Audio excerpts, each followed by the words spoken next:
చల్లగా. ఈ Deepavali special episode లో నెక్స్ట్ జంట ఎవరంటే ప్రకృతి అండ్ యాగిని.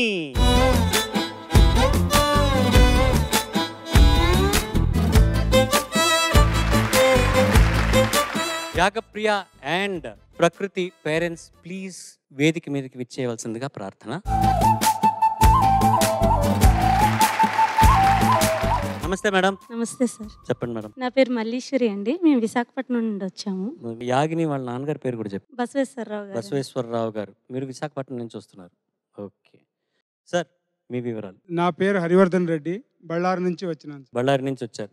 వారు మీతోనే వచ్చారా? ముందే వచ్చినారు సార్. ముందే వచ్చేసారా? ప్రకృతి ఎంత మంచి సింగరో మా అందరికీ తెలుసు. ఇప్పుడు ప్లేబ్యాక్ సింగర్, సినిమాలో కూడా పాడుతున్నది. తన సింగింగ్ ఎలా మీరు ఐడెంటిఫై చేశారు? ఎప్పుడు మొదలైంది? పాడుతా తీయగా బాలుగారి దగ్గర పాడించాలని చాలా కోరిక సార్. అందువల్లనే తన చిన్న వయసే 3 years నుంచే మ్యూజిక్ లో జాయిన్ చేశాం సార్. అప్పటి నుంచి నేర్చుకుంటూ కొన్ని షోస్ లో పాడింది. తన 7వ సంవత్సరంలో బాలుగారి దగ్గర పాడింది సార్. ప్రకృతి పుట్టినప్పటి నుంచి అంతకుముందు నాకు లక్ష్మి అనేది అంత ఇది వచ్చేది. మీకు అదృష్టాన్ని కలిగించింది అన్నమాట. ప్రకృతి అనేది సరస్వతిని, లక్ష్మిని దేవుడు 2 నాకు ఇచ్చినాడు అని దీపావళి సందర్భంగా నేను గర్వంగా చెప్పుతున్నా. Thank you sir, thank you so much. Yagapriya పాడుతుందని మీకు ఎప్పుడు తెలుసు? సార్ మాది మ్యూజిక్ ఫ్యామిలీ అండి. మీరు పాడతారా? అంటే మా నాన్నగారి దగ్గర నుంచి. అతను హార్మోనిస్ట్ అండి, వోకలిస్ట్ కూడా. నాకు నేర్పించడం వైలినిస్ట్ గా అయితే తయారు చేశారు. నేను టీచింగ్ ప్రొఫెషన్ లో ఉండిపోయాను, ఇంకా బయటకు వెళ్ళలేదు. వైలిన్ నేర్పిస్తారా లేకపోతే స్కూల్లో టీచరా? నేను ఓన్ గా ఇంట్లో నేర్పిస్తారు సార్. ఏం నేర్పిస్తారు? వైలిన్. ఓకే. సంగీతం నేను నేర్చుకున్నప్పటికీ ఇంకా డెవలప్ చేసుకోవడానికి నాకు బోల్డ్ ఆశలు ఉండేవి. తర్వాత ఇప్పుడు నా పిల్లలకి యాగప్రియ, రాగం పేర్లు పెట్టుకున్న ఆ ఆశలన్నీ. లలిత్ అండి మా బాబు. తను పాడతాడా? బాబు ఫ్లూటిస్ట్. ప్రవీణ్ గోడకిండి గారి దగ్గర 5 years అయింది. ఫ్లూట్ కంటిన్యూ చేస్తున్నాడు. ఇక మా అమ్మాయి యాగప్రియ ఈటీవీ వారి ఆశీస్సులతో పాడతా తీయగా. నెక్స్ట్ ఇప్పుడు మహాసంగ్రామంలో వెంటనే నాకంటే గ్రోత్ ముందుగా వెళ్ళినందుకు చాలా చాలా సంతోషపడుతున్నానండి. సో మీ ఆశలు, మీ డ్రీమ్స్ అన్ని నా పిల్లల్లో చూసుకుంటూ హ్యాపీగా ఫీల్ అవుతున్నాను. ఎలా బాగా పాడుతుందా మహాసంగ్రామంలో? మ్యూజిషియన్స్, సార్స్ ట్రైనింగ్స్ వల్ల చాలానే నేర్చుకుంటుంది విషయాలు. వాళ్ళ గురువులకి కూడా చాలా సంతోషంగా ఉందండి. థ్యాంక్ యూ సో మచ్ అమ్మా, మీరు వచ్చినందుకు. మీకు దీపావళి శుభాకాంక్షలు. మీ వారికి కూడా విష్ చేశారని చెప్పండి. సార్, నిమ్గ దీపావళి శుభాశీషಗಳು. Thank you sir. Thank you అండి. థ్యాంక్ యూ శారదా గారు. Thank you so much. ఈ పాటను ఎంజాయ్ చేయండి వెళ్ళి.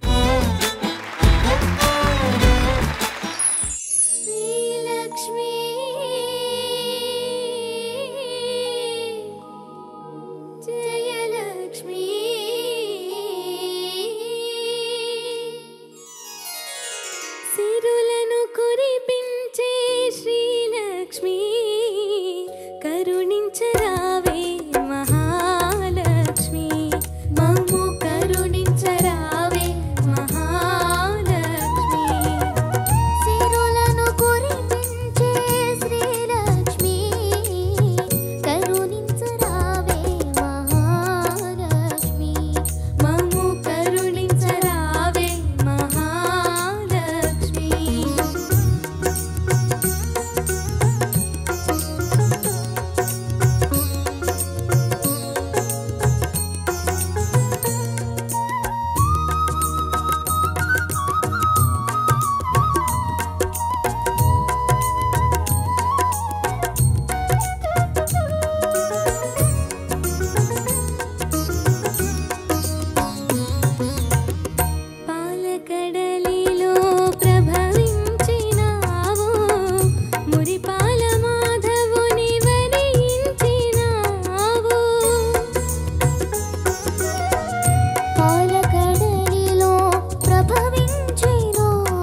జడ్జెస్ మీకు నచ్చిందా? Hi hello ma'am. నమస్తే మ్యామ్. యాగప్రియ, నువ్వు నార్మల్ గా ఎలా మాట్లాడతావు? ఒక్కసారి మాట్లాడు ఏదోటి. ఏంటి నీకేమి ఇష్టం దీపావళి పండక్కి? పామ్ బిల్లలు అంటే ఇష్టం. ఎందుకు? ఈజీ అనా? అంటే చూడ్డానికి ఒకలాగా ఉంటుంది, డామేజింగ్ గా ఉంటుంది. అండ్ ఏదో బ్యాడ్ స్మెల్ కూడా.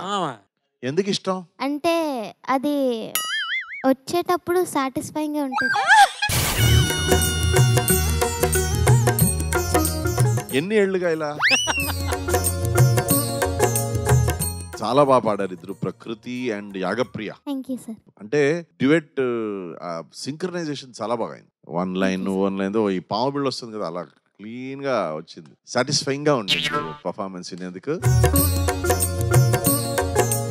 ప్రకృతి, నీ దీపావళి రోజు నువ్వేం చేస్తావు బళ్ళారిలో? మా పెట్ రాకముందు అయితే మా ఫ్రెండ్స్ అందరూ ఆడేవాళ్ళం సార్. సో ఒక్కొక్కసారి మేము భూచక్రంతో ఆడేటప్పుడు వాళ్ళని అడిగా, నేను ఇట్లా చుట్టూ నించున్నప్పుడు అడిగా కొంచెం పక్కకు జరగమని, అది వెలిగిస్తున్నందుకు. కానీ వాళ్ళు ఎవరు జరగలేదు, అలానే వెలిగించేసి వాళ్ళందరూ భయపడి వెళ్ళిపోయారు సార్. భయపడి వెళ్ళిపోయారా? బాగా సాటిస్ఫైయింగ్ గా ఉంటుంది. ప్రకృతి, యాగప్రియ చాలా బాగా పాడారు. ఈ పాట నేను మొదటిసారి వింటున్నాను, ఇంతవరకు నేను వినలేదు. అష్టలక్ష్మి గురించి చక్కగా వివరిస్తూ చాలా బాగా పాడారు. Thank you sir. దీపావళి గురించి నేను రాశానంటే పాట రాయలేదు, కానీ ఒక చిన్న పద్యం లాంటిది రాశాను ఒక సినిమాలో. అంటే మామూలుగా మనకు సంస్కృతంలో చాలా ఉంటాయి. దీపం జ్యోతి పరబ్రహ్మం, దీపం సర్వతమోపహం, దీపేన సాధ్యతే సర్వం, సంధ్యా దీప నమస్తుతే అని సంస్కృతంలో చాలా శ్లోకాలు దీపం గురించి వర్ణించారు. కానీ తెలుగులో దీపాన్ని అంత అందంగా రావాలని నాకు ఒక అవకాశం లభించింది అనుకుంటున్న తరుణంలో పెళ్లిపీటలు అనే చిత్రంలో దీపం యొక్క అసలు అర్థం తెలుగులో చెప్పే ప్రయత్నం చేశాను. అది పద్యంలాగా ఉంటుంది. అది రేయిని వెలిగించు జాబిలి దీపం, వేకువ వివరించు దినకరుడు దీపం, క్షణమే కనిపించు మెరుపే ఒక దీపం, తనుగా శోభించు మిణుగురు ఒక దీపం, మంచిని చూపి మమతను లేపి మనిషిని నడిపించు మనసే దీపం, రేయిని వెలిగించు జాబిలి దీపం, వేకువ వివరించు దినకరుడు దీపం. Thank you sir. ఈ సందర్భంగా ఈ పాట వినడానికి మాకు ఒక అవకాశం కలిగించినందుకు థ్యాంక్ యూ సో మచ్. బాగా పాడారట మీ ఇద్దరు. Thank you sir. Thank you sir. వెళ్ళిపోండి.